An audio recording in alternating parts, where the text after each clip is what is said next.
Hello friends, welcome back to Pinch's class. My name is Jerome and I'm going to take you through P4 and P5 worksheet for science subject. Are you ready? Let's go straight away to the answers. Number one, the female part of a flower is known as the pistil. Yes, the female part of a flower is a pistil, and the male part of a flower is known as the stamen. We had a song, Melo Sita Menifi Melo Pistil. I remember when I was in my primary school, one of the teachers taught us that song, so you can put that in the mind. But of course, when you even see this, it will be of a help. Let's go to number 1B. Number 1B, function of a stem to a plant. Stems transport water and mineral salts from the roots to the leaves. Yes, that's one function of a stem to a plant, and another one, stems support the leaves and branches of a plant. Like the plant you see there, it is supported by the stem. Number 2, soil profile is the vertical arrangement of soil layer. So soil profile is the vertical arrangement of soil layer, like the way you see it in the diagram there. Let's go to number 2B. The soil layer that supports plant growth is known as the topsoil. Yes, it is the topsoil because it contains humus. Let's go to number 2C. Components of soil. Soil contains a lot of things: water, humus, rock particles, living organisms, and air. Yes, so all those are components of soil.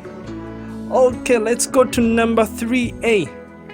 A shadow is formed when an opaque object blocks light source. When something which does not allow light, that is known as an opaque object, blocks the light, it will form a shadow. Yes. Let's go to number 3B. Ways shadows are useful. Shadows help in telling directions. You can tell that this is east, this is west by using the shadow. Shadows help in creating shade from the sun's rays. Let's go to number 3C. Number 3C, materials that allow light to pass through them easily are known as transparent objects. Yes, they are the transparent objects that allow light to pass through them easily. And then number 4A. Number 4A, a jackfruit plant is called a flowering plant because it bears flowers. Yes, it bears flowers. And besides a jackfruit, number 4B, we also have beans, mangoes, pawpaws, and many others. There are so many flowering plants. Then number 4C, ovules develop into seeds after fertilization, and you remember that ovules help plants in reproduction. Yes, so ovules develop into seeds after fertilization. Let's go to number 5. 3 uses of leaves to man.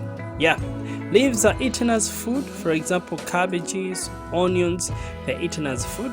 Then herbal medicine, they are used as herbal medicine, like mango leaves, guava leaves. Let's go to number 6.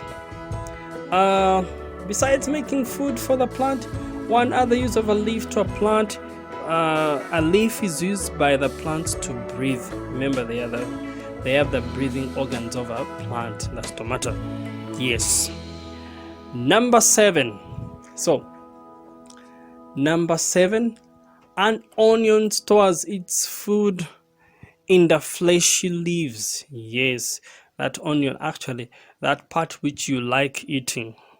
I know some of you don't like it, but it is nice, isn't it? So an onion stores its food in the fleshy leaves.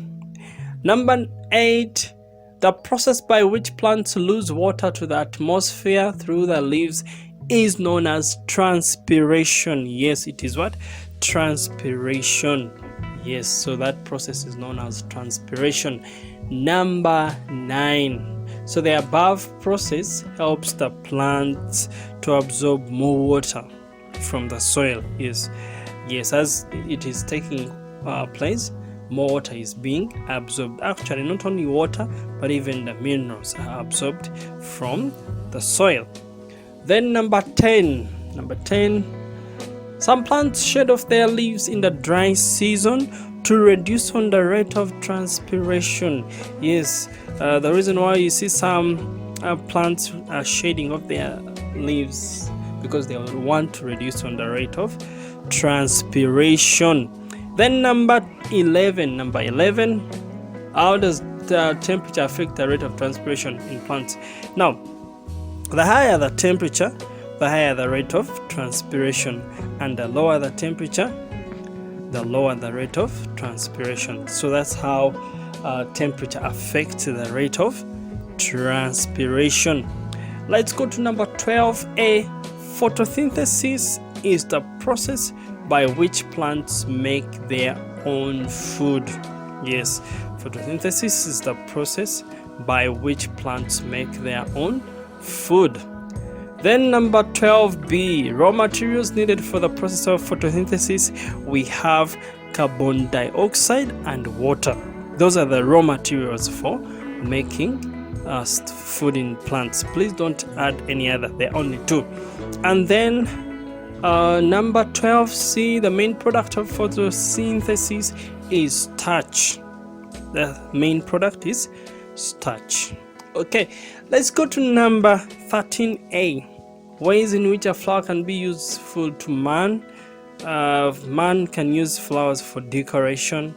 Flowers can be sold and people get money, and even for making perfumes. Yes, flowers are used for making perfumes, which you like so much. Hey, you're smelling nice. Yet they are the flowers smelling, not you. Okay, let's go to number 13b, the last one for today. Main function of flowers on a plant. Flowers are used by plants for reproduction, so they are the main parts for the reproduction in plants. Well, that's it for science subject. We hope to see you in our next video, and for now we're saying have a nice time.